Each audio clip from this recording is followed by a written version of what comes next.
In January of 1973, a man sat in an office at the Central Intelligence Agency and gave an order to make a decade of history disappear. He very nearly succeeded. What he missed was a box, not a secret, not a confession, a box of financial records, filed in the wrong place by a clerk nobody remembers. And that box is the file we're going to open. You've probably heard the name, MKUltra. It's become a kind of shorthand for mind control, for conspiracy, for the darkest thing the government might have done in a basement somewhere. But strip away the legend and something stranger is left behind. Because almost everything we can actually prove about MKUltra survives by accident. The people who ran it tried to erase it. They had the authority, the time, and the motive. And the only reason you know the name at all is that somewhere in a record center outside Washington, a few thousand pages got filed under the word budget instead of the word project. So here's the question this video answers. If the CIA destroyed the files, how do we know what was in them? The answer is about 20,000 pages of paper that were never supposed to exist, and we're going to trace exactly where each piece of it comes from. Let's go back to the beginning, to the document that tells us what the program actually was. On April 13, 1953, the director of Central Intelligence, Allen Dulles, authorized a program and put a chemist named Sidney Gottlieb in charge of it. We know that date because it's in the Church Committee's final report, the 1976 Senate investigation that first dragged the program into daylight. On paper, the mission was simple and chilling. The CIA's own Inspector General described it in 1963 as research into chemical, biological, and radiological materials capable of employment in clandestine operations to control human behavior.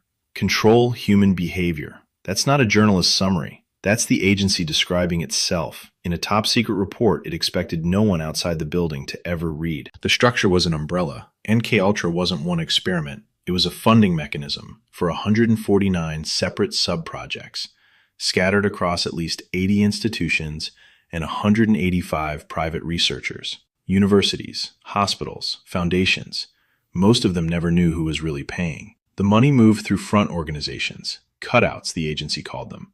So a respectable researcher at a respectable university could take a grant and never see the three letters behind it. The research even carried a second code name for the dangerous part, MK Delta, the system that was supposed to govern if and how any of these materials could ever be used in a real operation. And here is where the documents stop being abstract.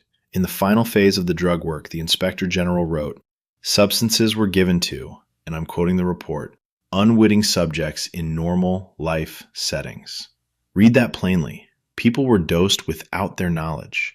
Not volunteers, not soldiers who signed a form, ordinary people going about an ordinary day. The 1963 report singled out testing run through safehouses, and it did something you rarely see in a government file. It flinched. The Inspector General recommended the agency stop testing drugs on unwitting American citizens because the risk of being exposed and the damage that exposure would do outweighed whatever they were learning. Look closely at that reasoning. The objection wasn't only that it was wrong, it was that they might get caught. And we know in unusual detail what some of that testing looked like, because that same report describes it. The agency ran a string of safehouses, one in New York and others around San Francisco, and put them in the hands of a federal narcotics agent named George White. White's role was to bring people in and dose them, without consent and without warning, and then observe what happened, at times from behind a one-way mirror.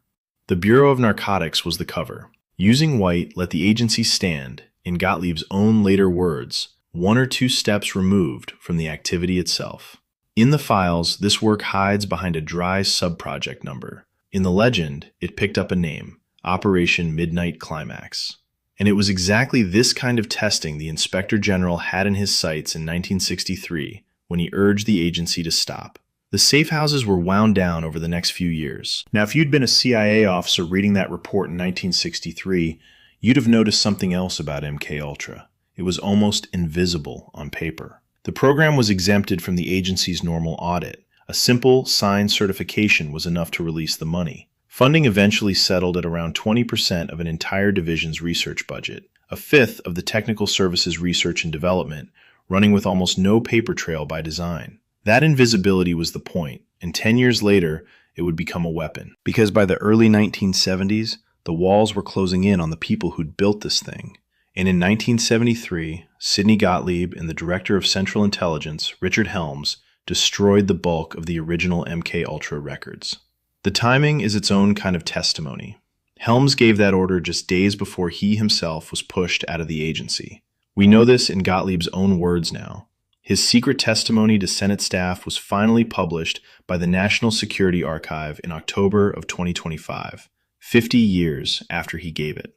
A program built to leave no trace was being scrubbed of the few traces it had. This is the moment the story should end. The files are gone. The men who knew the most are protected by the very absence of paper they engineered. When the Church Committee came looking in 1975, the destruction had done its job. The investigators were working from fragments. And it would have stayed that way, except for the clerk and the box. Here's what happened, and it's all in the Senate's own record.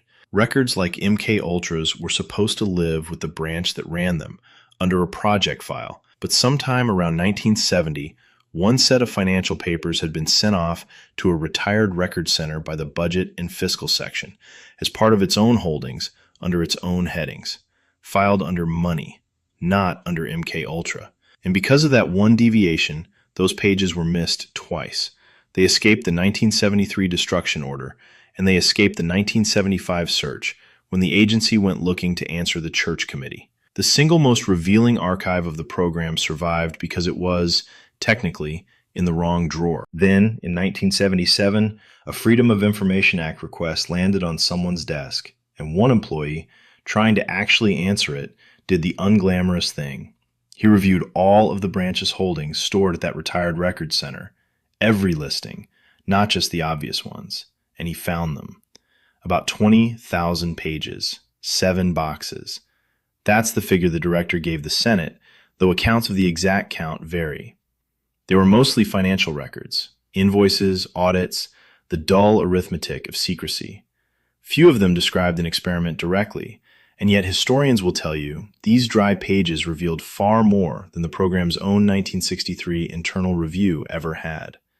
Because money leaves a shape. Follow a payment to a university, a hospital, a doctor, and you've found a subproject, even when the subproject itself was burned. The discovery forced everything into the open. On August 3, 1977, the Senate held a joint hearing dedicated entirely to MKUltra. The Director of Central Intelligence at the time, Stansfield Turner, sat down and testified about what those recovered boxes contained. That hearing transcript is the spine of almost everything you've just heard. It exists because a destruction order had one loose end. And this is the part I want you to hold on to. Everything I've told you so far, I can point to.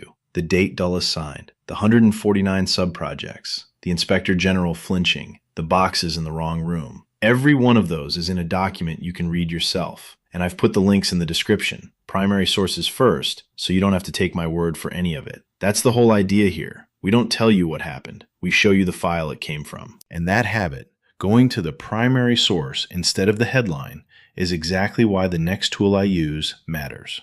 When a story like this is unfolding in the present, you don't get a declassified file 30 years later. You get 100 outlets all framing the same event differently, and you have to figure out who's spinning what.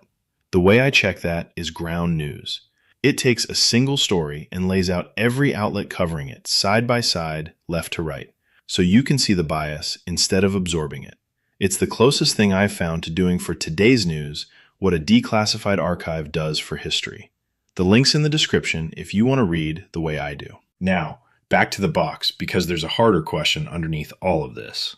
What was in the files that didn't survive? And here, I have to be honest with you about the edge of the record, because that's the rule. We know the human cost is real. The Senate record describes Frank Olson, an Army scientist who fell to his death from a New York hotel window in 1953, about a week after being given LSD without his knowledge at a meeting the CIA had called. That happened. It's documented. What exactly occurred in that hotel room has been argued over for decades, and I'm not going to pretend the surviving paper settles it. It doesn't. The file tells us he was dosed and that he died.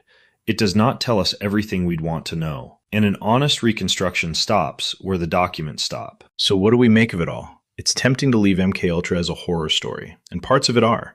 But the man who ran it, Sidney Gottlieb, said something under oath that cuts against the whole legend. He testified that the drug work was, in his words, probably not a high payoff program. Years of dosing, fronts, and safehouses, and the chief's own verdict was that it mostly didn't work. And it wasn't just his hindsight. The 1963 report had already landed in a similar place. As of 1960, it noted, no effective knockout pill, no truth serum, no recruitment pill was known to exist, though it allowed that real progress had been made in using drugs to support interrogation. 2 decades of work, and the honest internal verdict was modest. The chemical key to the human mind was never found. What was real wasn't the science fiction. It was the absence of anyone to say no. And that's the thread the documents actually pull on. A program exempted from audit. Money with no trail. A destruction order with no oversight to stop it. The danger in the file isn't a mind control serum. It's a system built so that no one outside a handful of men could ever check it. Until a Senate committee, born out of this exact scandal, was created in 1976 to do nothing but watch. The investigation that exposed all of this didn't stop at exposure. Its final report ran to thousands of pages and 96 separate recommendations built around a single idea, that no agency and no president sits above the law. The permanent oversight committee that grew out of it is still watching today. So the next time you hear the name MKUltra wrapped in legend, remember where the truth actually lives. Not in the story someone tells you. In a box of financial records that a clerk misfiled, that a director failed to burn, and that one person, answering a single request, finally pulled back into the light. The file survived the people who made it, which means the only thing they couldn't control, in the end, was the paper.